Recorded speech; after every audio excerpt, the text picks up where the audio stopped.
Hey guys, welcome to Garage Football. Here's our post-match reaction to Arsenal versus Leicester, which finished Arsenal 3, Leicester 1. But Ryan only tells half the story, doesn't it? Absolutely. I think, to be honest, first of all, Arsenal were looking a bit sloppy. At the back, they were kind of asleep. Yeah. Leicester should have gone 1-0 up in the first 2 minutes, really. Very, very lucky Arsenal were at the back. And throughout the game, Leicester were just constantly pressing, constantly giving Arsenal the pressure. And I think we all just knew it was a matter of time before they'd score. Leno was incredible in goal. Some good saves there. And it begs the question as well that, when Czech's back and ready to go, will he be picked again going forward? But in my honest opinion, I think the first half was quite boring as an Arsenal fan. But as a neutral, you probably enjoyed it. No, Leicester started off, as you say, from the start. They started great. Iheanacho was played through, wasn't he? And his shot was deflected over, and they just looked a real threat from the very start. Arsenal have started off their games really poorly, haven't they? Especially at home, and that theme just continued, didn't it? The first 40 minutes, Leicester were well on top, and got their deserved goal. But they Deserved for sure. Yeah, Unfortunately. And Arsenal, look at the back, were a bit shaky. But even going forwards, the passing was very slow. And eventually, when it did get into the final third, it just broke down, and there was no killer passing. And Leicester's defence held firm. Like Evans and Chilwell in particular started off really well down the left-hand side. So, and they had so much energy going forward. Iheanacho, Vardy up front. Maddison was playing well in midfield. Mendy and Ndidi were pulling the strings in midfield and very solid. So they're just exposing Arsenal out wide, weren't they? Absolutely. That's been a theme of Arsenal throughout this season. They've had both fullbacks are both high and wide, aren't they? Bellerin and Lichtsteiner on this occasion. Both on the left this time, yeah. It was on the left, so both of them were forward, and then they just exposed the gaps out wide, and Leicester were taking advantage of it, weren't they? Yeah, absolutely. And we were lucky that we were only 1-0 down at first, But towards the end of the first half, though, we started to come alive, and you started to see Ozil sprinting, which was quite unusual, really. Sometimes you can see it on FIFA, if you're lucky. And then he scored a great goal to make it 1-1. So literally on extra time of the first half, Yeah, it was a great cross by Bellerin, wasn't it, to pick him out, and he just made the shot really easy, didn't he? It bounced just before it reached his foot, but as soon as he hit it, it was going in. So you have to say Arsenal were quite lucky, weren't they? Apart from maybe that moment, maybe another half chance, they created nothing really, and it was Leicester with the attacking force, and you really should have gone at least 2-0 up, and then from there it might have been a different game. But it's going only 1-0 after 40, not even holding out for half time. I think it was only going to go one way the second half, and that's what happened. I think that's the difference now with Emery's team to, say, Wenger's team last year. If it was 1-1 or 1-0 to Leicester for the first 30 minutes, every now and again you'd see Arsenal come alive, but they'd sometimes give up. Well, it wouldn't be sustained, would it, for basically a whole half? No. Or, an extended period. But whereas you can see Emery's so animated now, you can only imagine what he's like in the change room at half time. Yeah, and they started off the second half fantastically, didn't they? Mkhitaryan had a volley that went wide, but their intensity was so much quicker, wasn't it? You kind of feel, why can't they start games? Why can't they continue like that, yeah? Why can't they start games like that? They can do it after half time, but it's alright doing it against Leicester, but if they come against Man City or Liverpool, play like that, they get punished, wouldn't they? Or Tottenham when they play them in a few weeks. That'll be the true test now.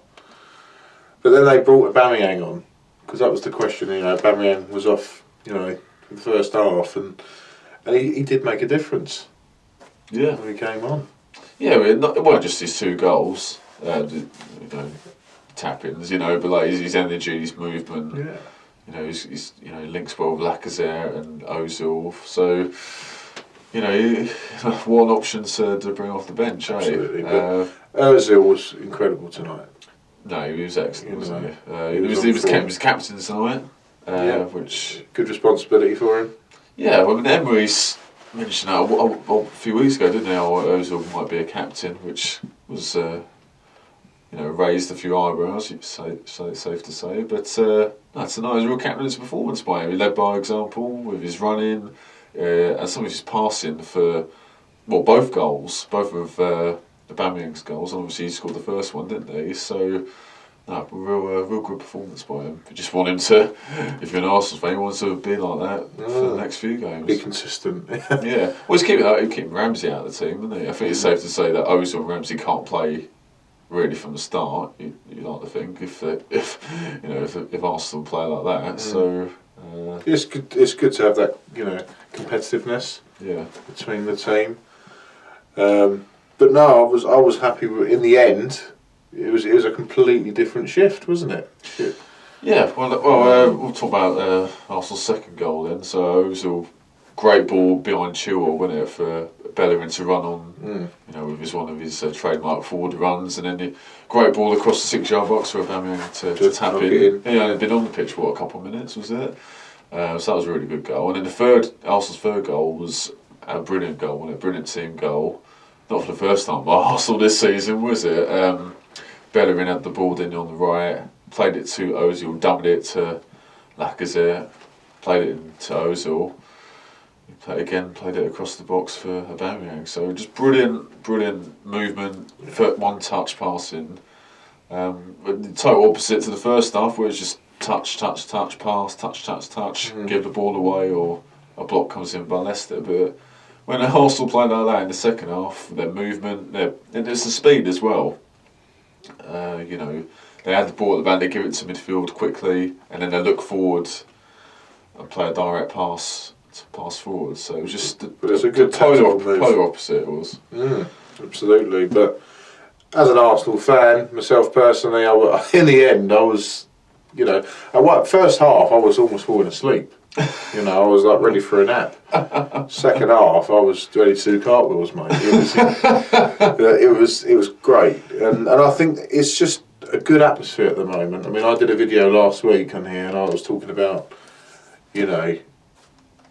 for the fans around the Emirates Stadium, if you like, you can see now that it's just a positive energy, and that's what we want. There's belief in the side from what and Emery and and the team. Hasn't been like that in the last couple of seasons under Wenger. You don't know what direction the club were going in, or on the pitch, off the pitch. But you sense of real unity amongst the fans. Absolutely. And the team. And that's 10 wins in a row now. Yeah, in all comps, eh? Yeah. It's great, fantastic. But you have to say the real tests are, you've got Palace away next, and then it's Liverpool at home, and then the few games after that it's Tottenham at home. They're the ones. They've got to tighten up at the back. Yeah, I would fancy us give them a good game now. But you're right, we have to tighten up at the back. I still to this day, although I have to admit, he has been playing better recently, I still can't believe Mustafi's in the squad at the back. He played okay today. I think Holden was the one who looks more shaky. I mean, he gave way. It wasn't given somehow, but it was a clear as day handball, wasn't it? Into stitching out the ball. That's how blatant it was. Holden wasn't at his best for this game, but for the season he's been very good. He's been incredibly promising, and he's generally quite consistent. Yeah. Whereas Mustafi, although he didn't play too bad today, and he has got a bit better this season, I still think he's a massive weak link. I think he's got to go. Well, I think it's just Arsenal going forward. They need to. We mentioned this before, but do they need to have both fullback? I know Emery likes to do it, and that's fine. But time and a place, I think, to have both. Do you need both of them high and wide at all times? I know Xhaka and Torreira, who played centrally tonight, they sit in front, but it's out wide where a lot of speed like Premier League teams have a lot of speed out wide, so that's where with like full-backs and wing-backs high and wide, that's where the space is. And for the first 40 minutes or so, Leicester were exploiting it and having fun down there, weren't they? So I think that's something that Liverpool definitely target with Robertson and Trent Alexander-Arnold, going forward. And you have to say Tottenham as well with Davis and Trippier. They're going to enjoy that space unless either Bellerin or the other fullback they tuck in and you have three defenders there. But Emery's stuck in his way with that. You have to that tactic. We'll have to see, won't we, as time goes on. But you do have to adapt, don't you? Yeah. Because, like you say, the big teams are just going to study that. Yeah, and they'll take the chances. I mean, Leicester they had that one. They took, it was their own goal, wasn't it? But Bellerin, but they had other chances as well, didn't they? Nacho, as I mentioned, had a couple of chances. It indeed hit the bar in the second half where it was 1-1.